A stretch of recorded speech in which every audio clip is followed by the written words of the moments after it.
Mari kita bertanya, kita pasti semuanya punya anugerah itu, apapun itu, besar maupun kecil, 5, 2, atau 1 talenta, semuanya punya. Dan ketika kita mendapat satu pun, ajakannya tidak perlu berkecil hati, tapi kembangkan saja yang satu itu, akhirnya nanti toh bisa menjadi 2 atau berapa, itu urusan lain. Yang paling penting, apa yang kita dapatkan dari Tuhan, kita gunakan, kita kembangkan untuk mencari dan mendekati Tuhan, dan tentu saja caranya untuk berbuat kebaikan. Mari bertanya, apa yang sudah kulakukan akan anugerah Tuhan dalam hidupku, apakah untuk kebaikan atau untuk keburukan? Dalam nama Bapa dan Putra dan Roh Kudus. Amin. Tuhan bersamamu. Para bruder, suster, Bapak, Ibu, dan saudara-saudari yang terkasih dalam Tuhan, selamat pagi dan berkah dalam.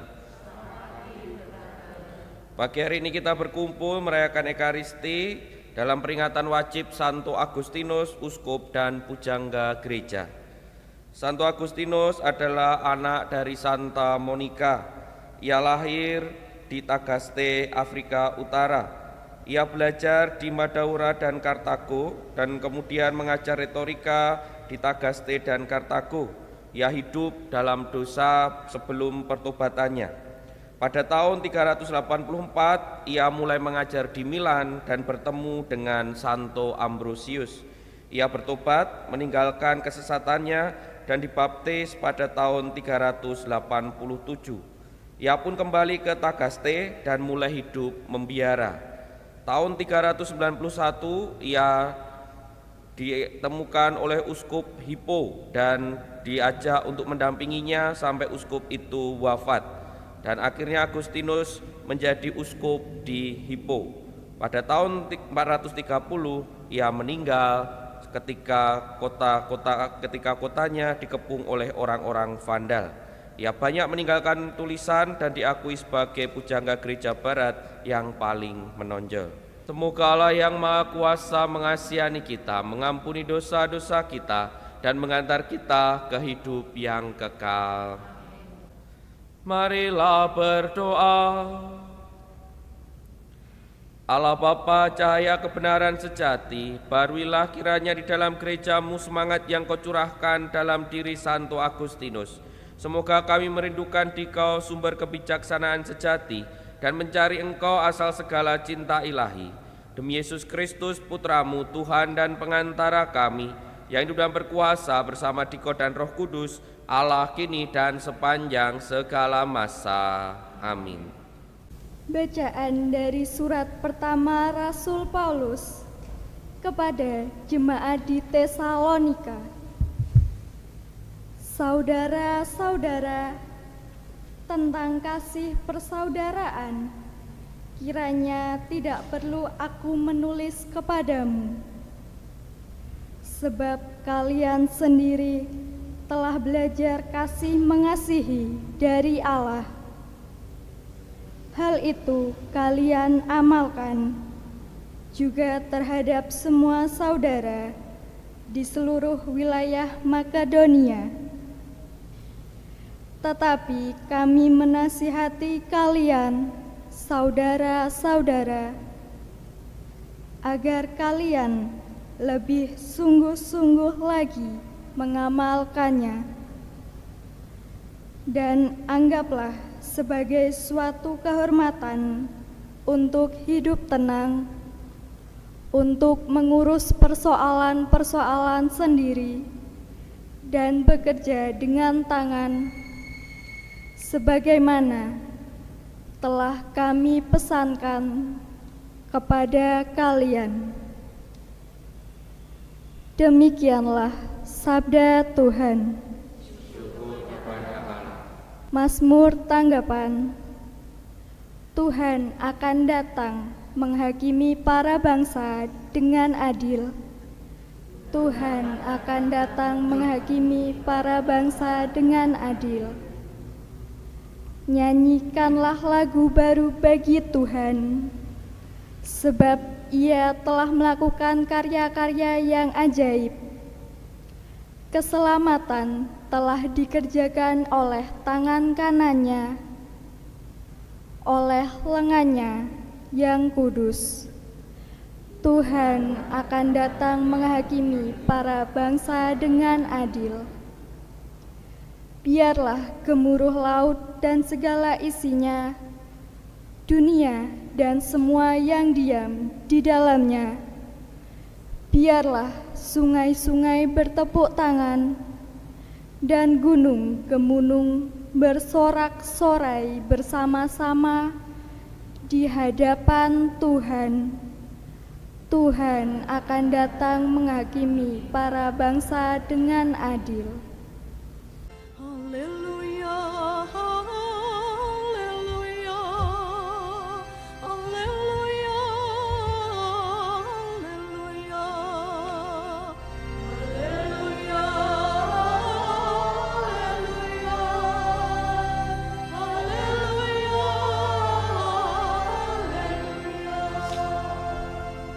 Perintah baru ku beri kepadamu, sabda Tuhan,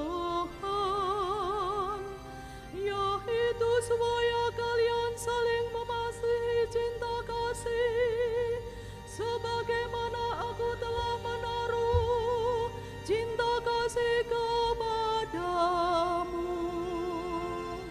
Haleluya.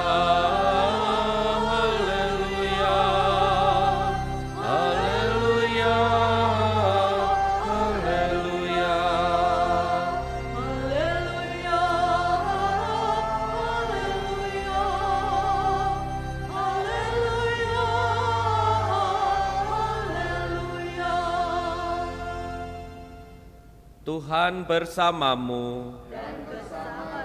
Inilah Injil Yesus Kristus menurut Matius.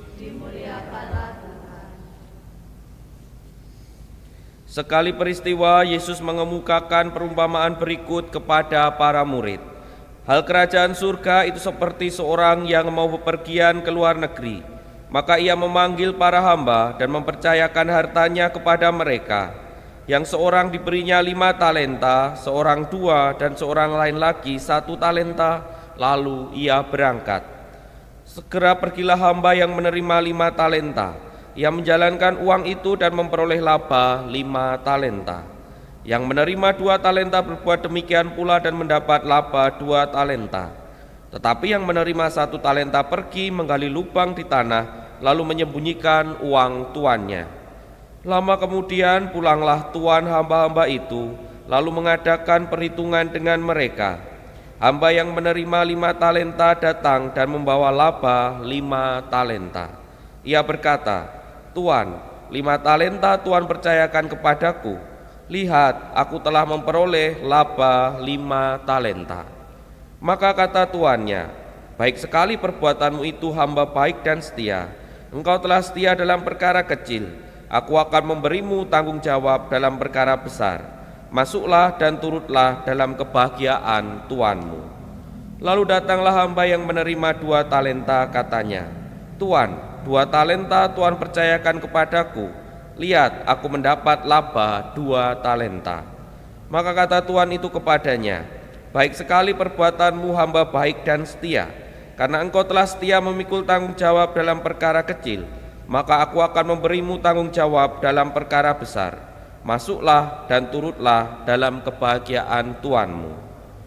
Kini datang pula hamba penerima 1 talenta dan berkata, "Tuan, aku tahu Tuan itu manusia kejam yang menuai di tempat Tuan tidak menabur dan memungut di tempat Tuan tidak menanam.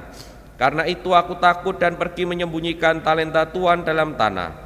Ini terimalah milik Tuan." Maka tuannya menjawab, "Hei engkau hamba yang jahat dan malas, engkau tahu aku menuai di tempat aku tidak menabur dan memungut di tempat aku tidak menanam.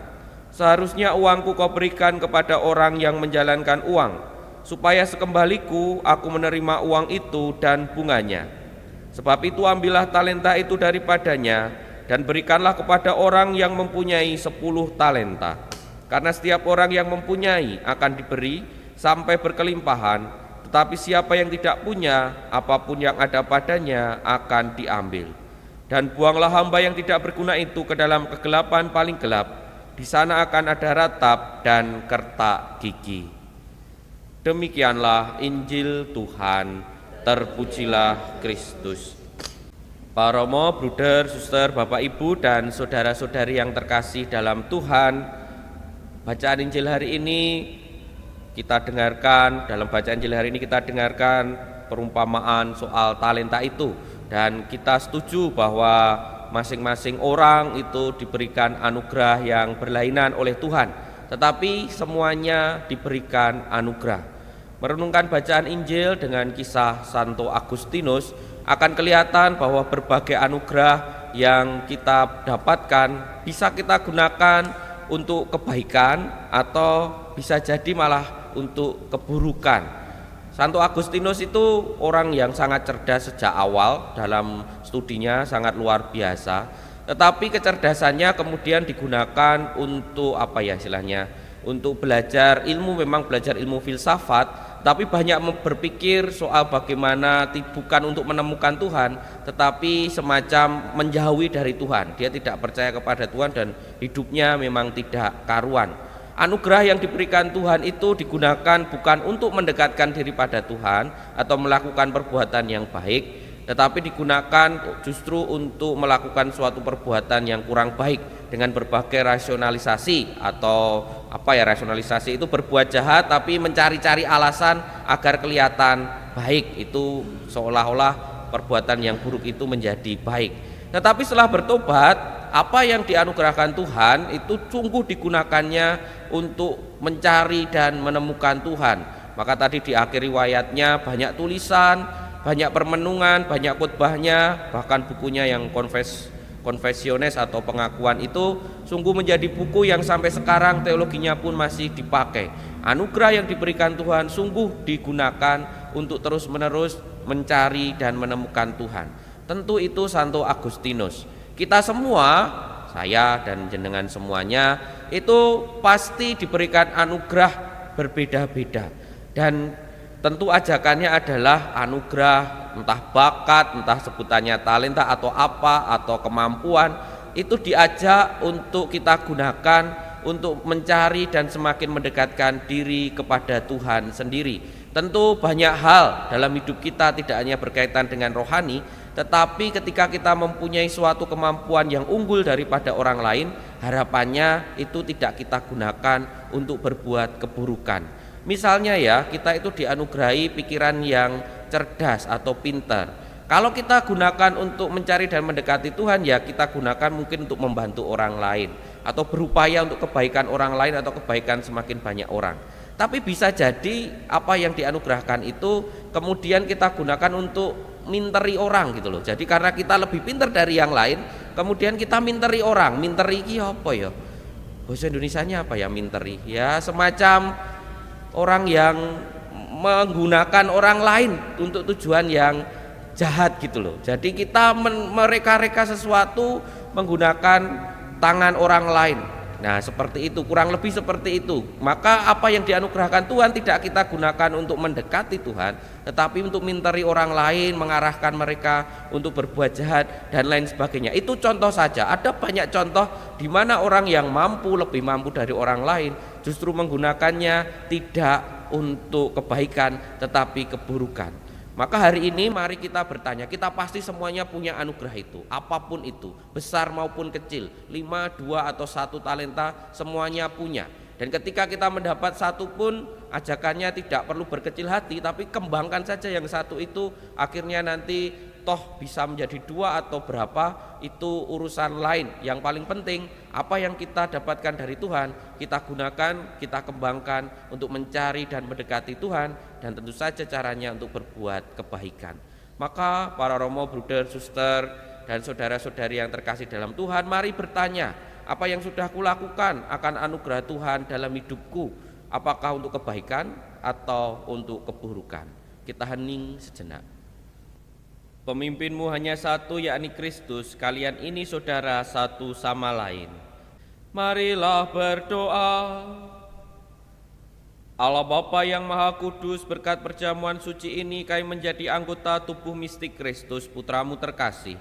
Sucikanlah kiranya kami sehingga menjadi serupa pula dengan Dia yang kami sambut dalam perayaan ini, demi Kristus Tuhan dan pengantara kami. Amin. Terima kasih atas kebersamaan kita pada perayaan Ekaristi pagi hari ini. Marilah kita mohon berkat Tuhan agar kita menggunakan anugerah yang diberikan Tuhan pada kita untuk kebaikan. Tuhan bersamamu. Semoga kita semua, keluarga kita, serta niat-niat baik yang telah muncul dalam diri kita senantiasa diberkati oleh Allah yang Maha Kuasa, Bapa, Putra, dan Roh Kudus. Dengan demikian perayaan Ekaristi sudah selesai. Marilah pergi, kita diutus. Amin.